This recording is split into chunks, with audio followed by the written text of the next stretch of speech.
Hello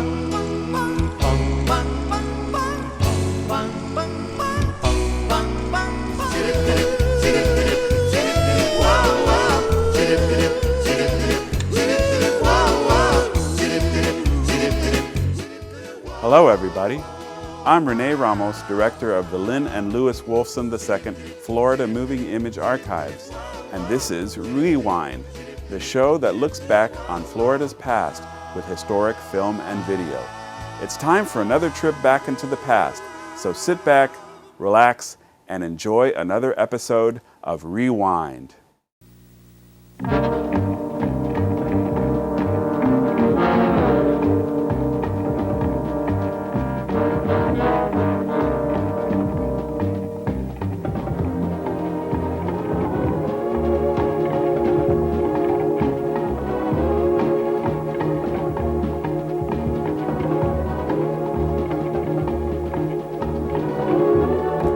This is Montage with your host, Ralph Rennick. With less than a month left before America's bicentennial birthday party, Miami is making it known that we won't be left out of the celebration. Tonight on Montage, we'll give you a preview look at our town's part in the festivities. And Joe Abril is on hand with a man who has had a lot of experience doing something we'd all like to do more of, winning. But first, if you're a music enthusiast, you may have realized that a lot of new music has been coming out of Miami lately, especially popular music. Enough so that we've even heard mentioned the term Miami Sound. Is there a Miami Sound emerging? To find out, Gary Craven went to a man who ought to know. Tell me about the Miami Sound. Is there a Miami Sound? I think there's a Miami Sound, but I don't know if it's the accurate Miami Sound. Okay, I think the people in South Florida, if they're asked, is there a sound that you'd relate most to Miami, they'd say dance music. They'd say disco music. They'd say TK, they'd say Hialeah, they'd say KC and the Sunshine Band, because that's the stuff that most readily has come into play in your Chicago discos, your New York discos, up north. That's the stuff that seems to be... Like what? Like what's popular now you're talking about? KC and the Sunshine Band, Milton Wright, people like that who are Miami artists, recorded, written, produced, the whole shoot match. Even the album covers are shot here. They do everything out of Miami, so it's really a South Florida-based project. All the music they do. That's a heavy beat. It's describe it. Get down tonight. That kind of dance music that is meant to be danced to. It's not full of esoteric lyric content. Yeah. It's drink a little this, smoke a little that, and get down tonight. It's just feel-good music, and it's pure escape-based entertainment. It's identified with the Miami Sound. Right now. And the volume of that pop-rock music has indeed overwhelmed the music scene around the country. TK Productions does control a good deal of the Hialeah music, but an open recording studio, where anyone can record, and which maintains a certain quality to its sound, is Criteria Studios. In just 2 months recently, they locked up the charts with Eric Clapton's I Shot the Sheriff, the Eagles' One of These Nights, and the Bee Gees' Jive Talkin'. A lot of people come to South Florida to record for several reasons. First off, there's, the weather. It's pleasant to be here. There's a less rat race tone to the music business here. The music business isn't so apparent to the average person on the street. You might say, oh, there goes Neil Young. Is that what they like about it, maybe? Yeah, it's less, you don't have to be, you can just be yourself and be less high profile as a result, Is that environment, is that atmosphere going to contribute to their music then, you figure? Oh, I'm sure it has to. If you're doing something someplace and you feel good about being there, your product has got to be better, or at least the chances of it being better. Okay. Is that where the Miami Sound is going, you think? I think the Miami Sound... The atmosphere of the city translating into music? I think so. It's a melting pot for music. You get all these people coming into South Florida, and it's possible to pick up these other influences. The disco influence, the reggae licks from the island, the rock and roll from just rock and roll pickup bands. You put it all together and you turn out... Okay, let me answer the question this way.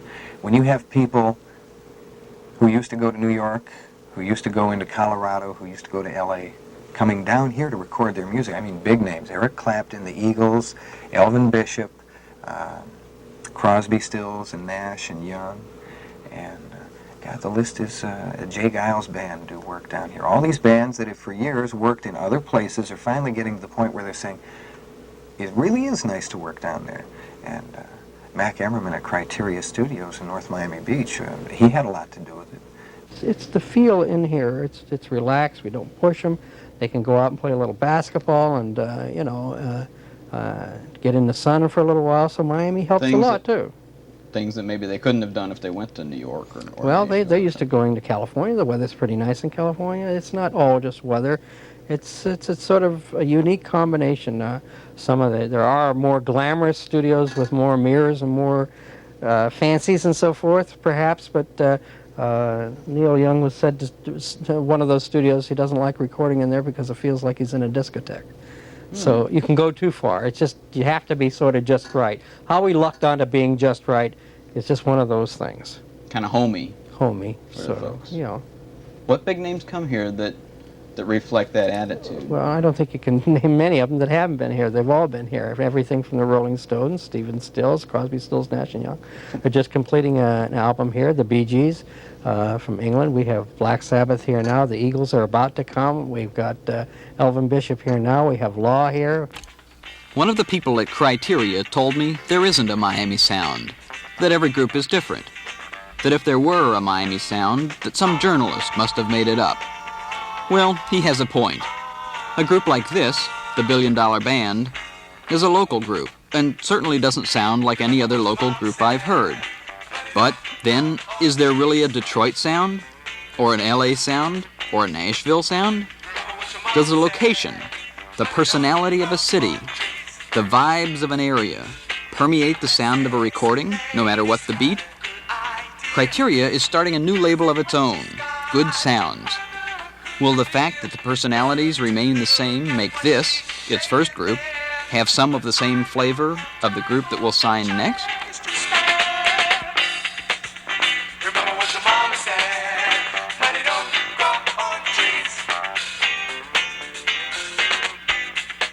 Do you ever see that there's going to be a Miami sound like there was a Detroit sound? I mean, a really heavy, distinctive sound, or is it just going to be an atmosphere that touches everybody's music? I think everybody who wants their music to be influenced by it will let it. I think it's that kind of a climate where you can come down here and work and pick up the influences you want and ignore the things that you don't want. And is it going to take one great star created in Miami to create a Miami sound? Yeah, it could. There's a girl who's done club work out of Miami for a couple of years now. Her name is Shandy Cinnamon. And we are proud to present Miss Shandy Cinnamon. Shandy Cinnamon is a Miami girl. She worked her way up through small clubs and finally made the big time, a six-figure salary to record in Los Angeles. But her first album was a flop, and she says she even hated it. Why? Because the slick LA producers made her into their style, and she lost that original quality she had worked so hard to develop. She's not going to let that happen again.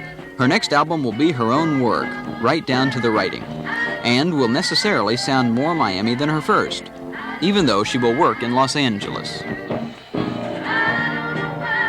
I'm going to spend all of June, hopefully, just writing. I've got a piano in my home and my guitar, and I set up a little cassette recorder and just work. Sometimes you come up with lyrics first, or someone else will show me some lyrics. Sometimes the melody, sometimes you just sit down and write. You've got an idea, or you just feel good, and you just feel like expressing yourself. And that's what makes them really cool. Yeah, even if I didn't have a record deal, I've been writing songs since I was 14. It has nothing to do with anything. It's like my personal guru writing. It expresses what I'm feeling. Even if it's a dumb song, it gets it off my chest. And, that's the people I respect who write from their heart. I love that. I mean, I love all kind of music, but that especially turns me on. And so the question remains unanswered. Is there a Miami sound? No more than you can call two pieces of music the same but yet different. Is there a feel creeping into the music that is made in Miami that comes from the atmosphere here? Will some reporter come along and create it? Or will it grow by a will of its own, to be acknowledged only by the people who want to feel its style? Maybe there's a Miami sound only if you want to hear a Miami sound. Miami sound, I guess you'd have to say, started with singles in the late 60s, and then moved to the atmosphere, people wanting to come and work, the shanty cinemas coming out of here, your fantasy bands and like that. And then the names recording here, and people like Eric Clapton writing songs about it. Writing songs about Florida? Mainline Florida, one tune. That's on the 461 Ocean Boulevard album that was recorded at Criteria. Put a name to the sound? Put a name to the sound. Let's hear some of that. Okay.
Miami-Dade College has career paths in anything you want to be. What's your story? Be global. Be cutting edge. Be inventive. Be investigative. Be a hero. What do you want to be? Be the best. Be you. Be MDC.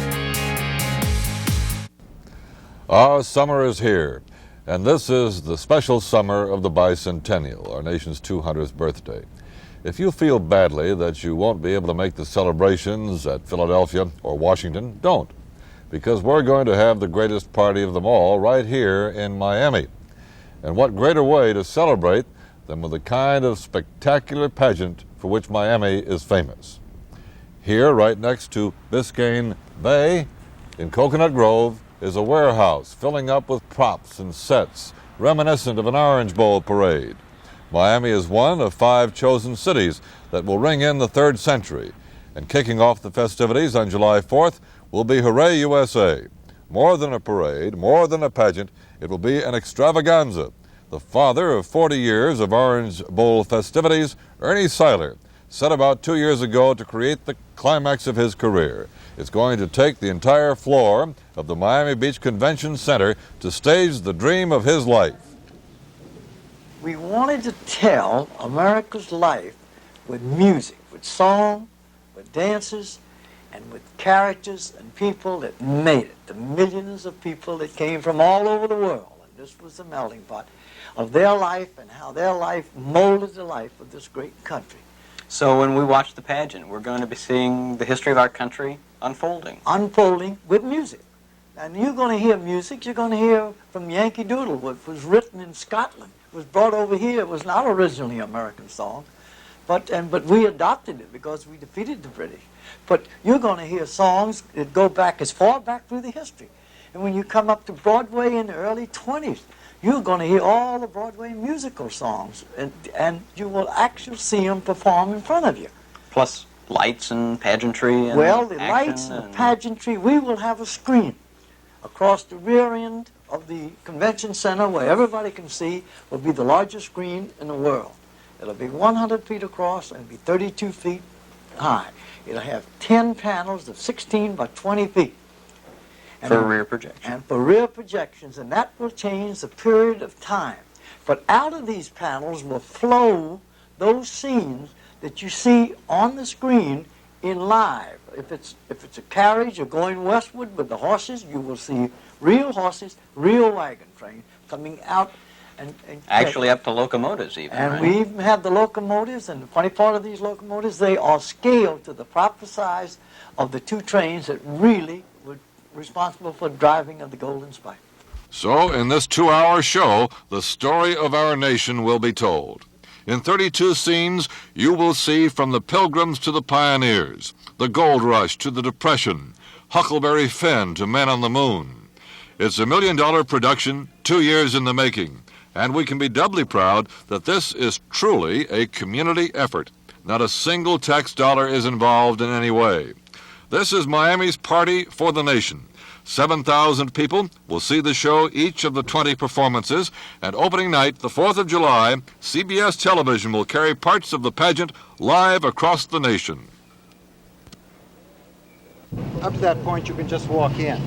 Two-time Tony Award winner Donald Sadler, Hooray USA's director and choreographer, is rehearsing now in the convention center. It will be for him to bring together the cast and crews numbering 850 people into one flowing performance. All considered, this should be a party well befitting the bicentennial birthday of this great nation of ours. It's just a fun evening, but at the same time teaching to the young people the history of America, and it'll be a musical pageant that will be thoroughly enjoyable. Nothing like it is being done in the United States. Nothing has ever been done like it before. And in this finale of it, when you're there, and I've listened to the music, and it's a happening. It's going to be part of the history of Miami because it's about the history of the United States. And where should we be on opening night, July 4th, but celebrating the 200 years of the greatest country in the world? Tickets for Hooray USA are available now at the Miami Beach Convention Center or by calling 374-2462. Don't miss that show. And now here's Joe Averill with someone who may just be the winningest man in America. If you think you're out of shape, who isn't? We have a guest tonight who's going to try and help us all do something about that. He's the winningest coach in football, and of course you'll know the name and you'll recognize the face, Barry Switzer of Oklahoma. Welcome to Montage, Coach. Well, thank you, Joe. It's good to be back in Miami again. First of all, let me ask, do you work out a lot? No, I don't. I have never been a guy that has had to work out. I've always stayed within about 10 pounds of my playing weight that I played in college. I weigh about 205 pounds to 210 and played about that weight. And I guess it's the way I'm geared, the way I go about things, is been able to keep it that way. We've got a lot of coaches on our staff that they're guys that are physical nuts. You know, they go out and work every day. They run 2 or 3 miles, they go lift weights, they play basketball at noon, and I haven't had time to do it, Joe. You know, this physical fitness thing is probably driving everybody crazy in this country because we all know most of us are out of shape. We all know that it's not healthy. We all know that we should change, but we don't. Why You know, is it? I'm going to tell you, you know that it would take 10 minutes a day.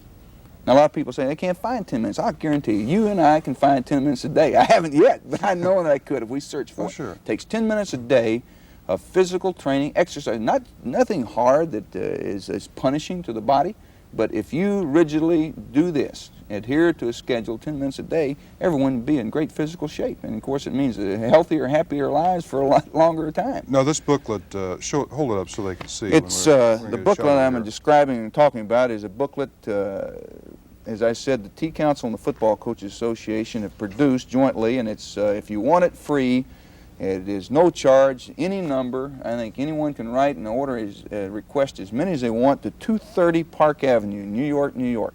Zip code is 10017, 230 Park Avenue, New York City, New York. Okay, everything you always wanted to know about being in shape. It's got the weight training, it's got everything, isometrics, all the type of flexibility exercises, warm up, it demonstrates, tells you how to do it. If you're a non-athlete, most athletes know how to do these if you've done them one time or another, but it describes what to do. How about college football? A lot of people say it's almost professional now. It's lost its sense of esprit that it once had. What do you think? Oh, I agree with you. I think a lot of things have done it. I think the youth of our country today is changed a lot in the fact that we have seen so many young people have instant success in athletics today. Yeah. You see basketball, television is an example. We're sitting here on TV and it gives us great exposure and visibility throughout the country, and our youth see young people today that are golfers, 18, 19-year-old kids that win $1 million playing golf. Borg, 19-year-old tennis player who is a millionaire at 19. You see a basketball player out of Florida who's 18 sign $1 million contract, never played the day of college, so never done a day's work. Right. And we've really, in a sense, destroyed our values and have become professionally orientated. And today, I guess the dollar is a yardstick, and it always has been. I don't guess it'll ever change. Well, that particularly puts an incredible pressure on you to have been so successful, to keep that edge, to keep winning. And don't you, I don't know, now we get into the Little League discussion of you shouldn't be on kids to win. But on the other hand, how do you teach them to compete if you don't teach them that to win is the point of competing? Well, I think on the Little League level, I think the key is you touched on it right there at the last, is that it's all management and organization, the purpose and goals you set. And if winning is the first emphasis, then we lost it. You know, that if we've got to create attitude, desire, to competitive spirit, to excel, all these types of things should be the goal and purpose of your Little League programs where you're involving youth. And everyone should be given an equal opportunity. Every person, if you have 25 kids, all 25 kids ought to play equal. Now, there should be some basis for who starts the ball game, but that necessarily should not hold true all the time. And everyone should participate, and even though I've seen, and my young son is in what they call T-ball today. Yeah. And we're behind one run, and he's on the first team, and they're behind one run. It comes the fourth inning, he goes to the bench. The other guy plays, and that's the way it ought to be.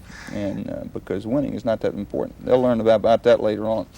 Well, I talked to the coach, Ron Fraser, at the University of Miami baseball team, very successful team. And I've got a son, and he doesn't hit very well. And I said, what should I tell him? Because I don't know what to tell him. He said, don't tell him anything. He said, the worst damage you can do is parents to tell a kid, leave him with the coach. Just let the coach handle him. And that flies in the face of what a lot of people say, the father should get out and work with his son. No, I agree with the coach.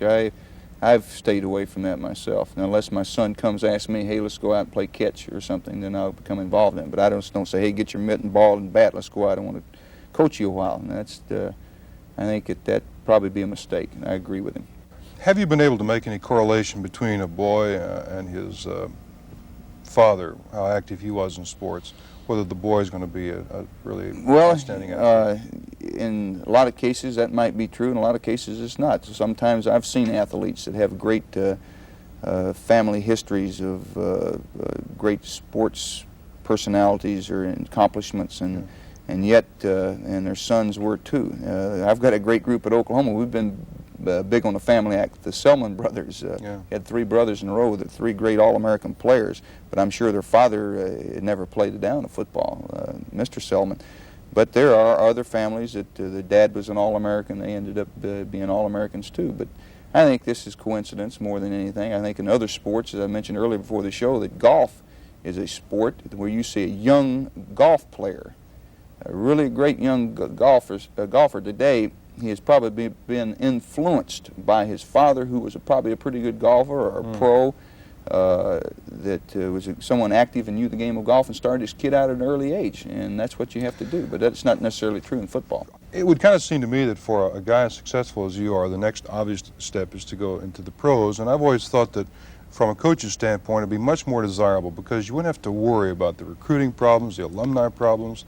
You'd have more money at your disposal. And since you already know how to win, I'm surprised you're not in the pros Joe, already. I tell you, a lot of reasons. That's why a lot of college coaches have gone to professional. They've tired of the college hassle and the way it is operated and run. Don't you kind of feel less of a challenge now? You've hit the top. You've stayed there. Your next challenge is to do something else. Stay there a little longer. That's a challenge too. Yeah, that's a challenge, you bet. Well, now you've been offered pro jobs. I have not ever been offered a job. I've talked with a professional team a year ago about a job, but I have never been actually offered a position. You didn't really seriously consider No, it? I didn't. No, not at all. So I guess you're in Oklahoma for a while to stay. As long as they want me, I'll be We ought there, to ship Joe. this tape back to Oklahoma. They'll be glad to hear that, I'm sure. Well, they've heard me say that. I've got my own TV show and radio show, and I've told them Hey, don't run me off. I'll be around as long as you want me. Okay, great. Thank you very much for being with us, It's great Coach. to be here and great to be in Miami again. I hope I'm back in January. Well, glad to have you. We too. We'll be right back.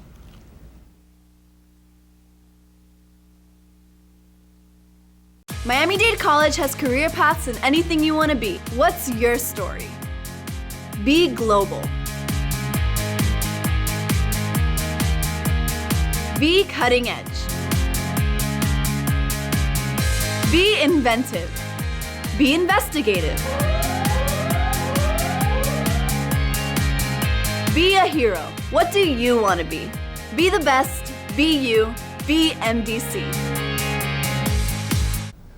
Would you like to find out about a proposal that would put $500 or more in the wallet of every American voter each year? Would you like to see an Olympic competition in auto mechanics and hairstyling? And would you like to meet the exciting star of the new movie, Embryo? That's all set. You've got a date to watch Montage next week. That's our montage for tonight. This is Ralph Rennick. Good evening.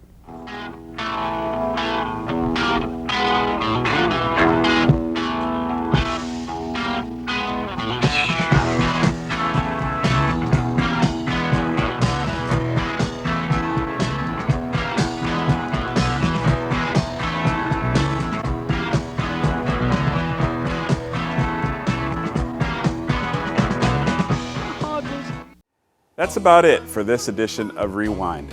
Just time to remind you that Rewind features historical film and video from the Lynn and Lewis Wolfson II Florida Moving Image Archives. To see more from the Wolfson Archives collections, visit our website, wolfsonarchives.org. You can search the archives catalog and watch video online. And be sure to connect to our YouTube channel, where you will find hundreds of carefully curated clips, or link to the Wolfson Archives Facebook page to keep up with our busy calendar of historical happenings. Until next time, I'm Rene Ramos. Thanks for watching.